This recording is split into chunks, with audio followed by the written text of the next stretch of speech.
சில நேரங்களில் ஆண்மகன் சாதிக்க முடியாததை பெண்மகள் சாதித்து விடுகின்றாள்.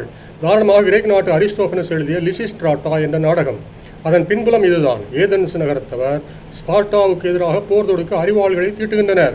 உடனே லிசிஸ்ட்ராட்டா என்ற ஏதென்ஸ் பெண்மணி ஏதென்ஸ் பெண்களை மட்டுமென்ன ஸ்பார்ட்டா பெண்களையும் சேர்த்தே மைதானத்தில் திரட்டி விடுகின்றாள்.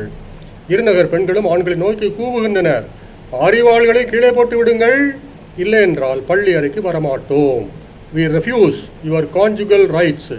உடனே அறிவாள்களை கீழே போட்டு விடுகின்றனர், சரணடைந்து விடுகின்றனர். மற்றொரு உதாரணம், சமாரிய பெண் கிணற்றங்கரையில் இயேசுவை சந்தித்தாள். உய்யும் வழிகளை கேட்கின்றாள். அவரோ அவளது அந்தரங்க வாழ்க்கையை சொல்லிவிடுகின்றார். உடனே மெஸ்ஸியாவை கண்டுகொண்டேன் என்று ஊருக்குள்ளே புகுந்து கூவுகின்றாள். ஓடோடி வந்து ஊரார் அவர் பாதம் பணிகின்றனர். அருளப்பர் 4:30. மற்றொரு உதாரணம், கனானேய பெண் தன் மகளை குணமாக்கும்படி இயேசுவை கேட்கின்றாள். அவரோ அவளது பணிவை சோதிப்பதற்காக யூதனின் ஆணவ பழமொழி ஒன்றை சொல்லுகின்றார். அதாவது, பிள்ளைகளுக்கு போடும் உணவை எடுத்து நாய்களுக்கு போடுவது நல்லதல்ல என்று. மார்க் 7:27. யூதனது ஆணவத்தின்படி அதன் பொருள் என்ன தெரியுமா? யூதர்கள் மட்டுமே தேவ பிள்ளைகள், மற்றவர்கள் அனைவருமே நாய்கள். அப்படியானால் வந்திருக்கும் கனானேய பெண்ணும் நாய், அப்படித்தானே?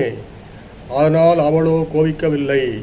நகைச்சுவையாய் சொன்னால், ஐயனே உங்கள் ஓமை நொண்டி அடிக்கின்றதே. லத்தீனில் சொன்னால் கம்பராச்சியோ கிளௌதிகாத். எப்படி?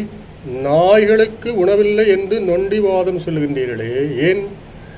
பண்ணையார் உண்ணும்போது அவரது மேசையிலிருந்து விழுவதை அவரது செல்ல நாய்கள் கவி கொண்டு போகுமா இல்லையா?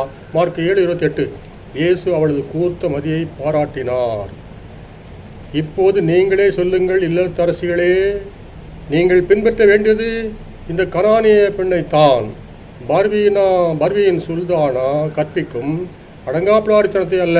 எதற்கெடுத்தாலும் நிமிர்ந்து நிற்காதீர், மூங்கிலாய் வளைந்து நிற்பீர், மனவாழ்வு மலரும்.